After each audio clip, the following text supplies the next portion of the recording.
So now we're in a new administration, a more humane administration, but the problem still persists. We have a border crisis, and it is a crisis. Are you And running with it's the narrative that it's a crisis or just kind of a problem? no, no, it is a crisis. I mean, and even when you talk to the immigration activists, people sympathetic to the immigration community, they call it a crisis because you've still got these families coming. Well, it's not even families right now; it's a lot of unaccompanied minors, but you've got to now take care of them, and so it's weird because in many cases, what's happening is not too different than what was happening under Trump, but there's you know that there's a compassionate administration, but it's still some of the same dynamics, right? Yeah, of course. Yeah, I mean, the angle that I want to talk about here is just how Republicans have pivoted to call it a crisis when the same thing was happening under Trump.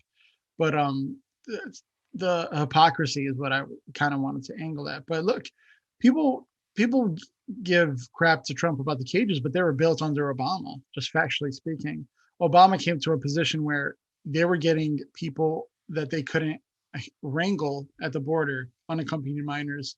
But which, by the way, I don't know if you know this. I read that that doesn't mean like a 12-year-old boy is showing up. It could mean that a 12-year-old boy is showing up or whatever. But if like a 10-year-old kid shows up with his 17-year-old brother, they're technically considered unaccompanied because there's not an adult there. But just that's neither here or there. But um, Obama built the cages because he needed somewhere to put people logistically until they figured out what to do with them.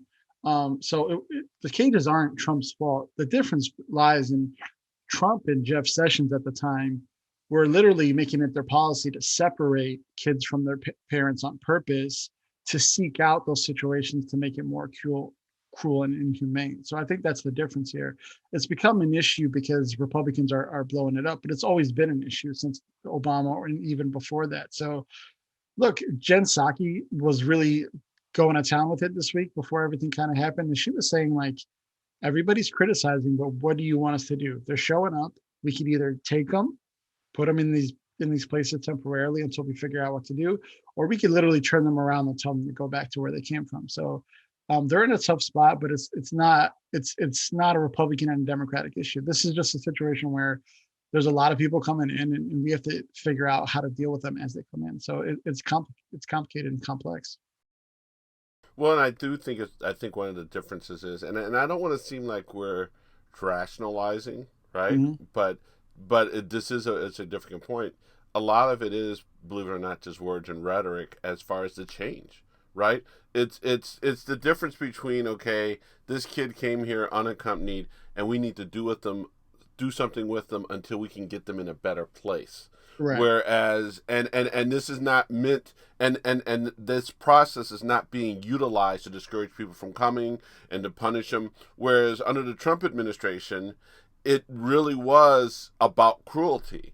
I think that the difference is the people in the Biden administration and in the previous Obama administration didn't go into this with the cruelty in their heart, the desire to punish, the desire to separate. This will teach them a lesson. It was, we have a problem. These people are coming here, and we need to take care of them in a humane manner.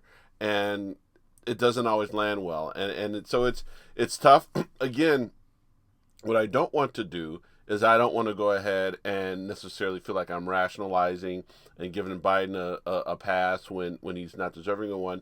But I do think that there's a lot of nuances to how Biden did it and is doing it, how Obama did it, and how Trump did it. And I think those nuances are relevant. Although at the end of the day, you still have kids being held, in conditions that are not ideal.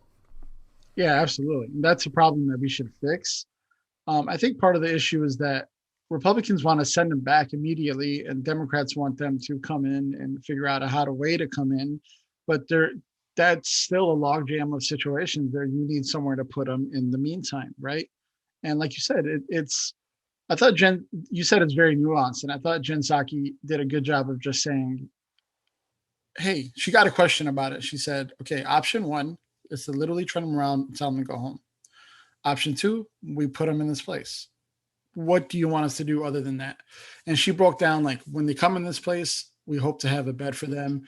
We hope to feed them. It's warm or cool, whatever the situation may be.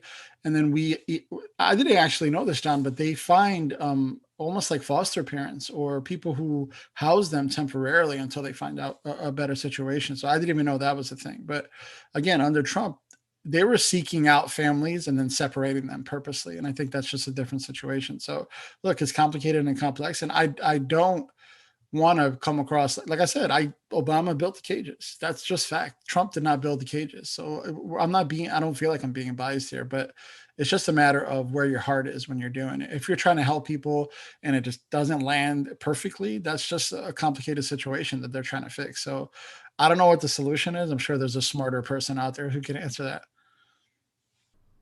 Well, I'll tell you one of the things, and this is one of the toughest things about that I experienced, and I've been through this in enough cycles. Is the thing that's going to be tough for me is, and understand this is more on me than this particular community, is the activist community.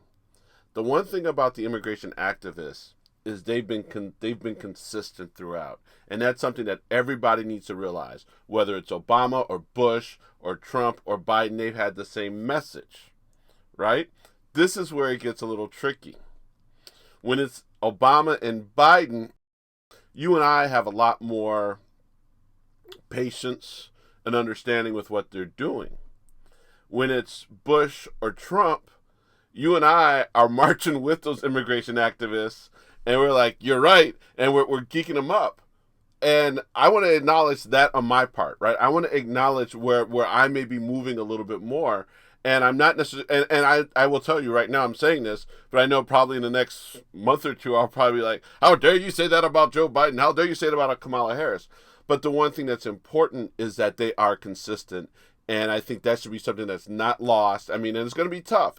It's really hard listening to some of the people I really look up to and admire come at a Democratic administration so hard. But the thing is, I'm probably not going to react the best way, but I'm going to acknowledge that they are consistent regardless of who's in charge.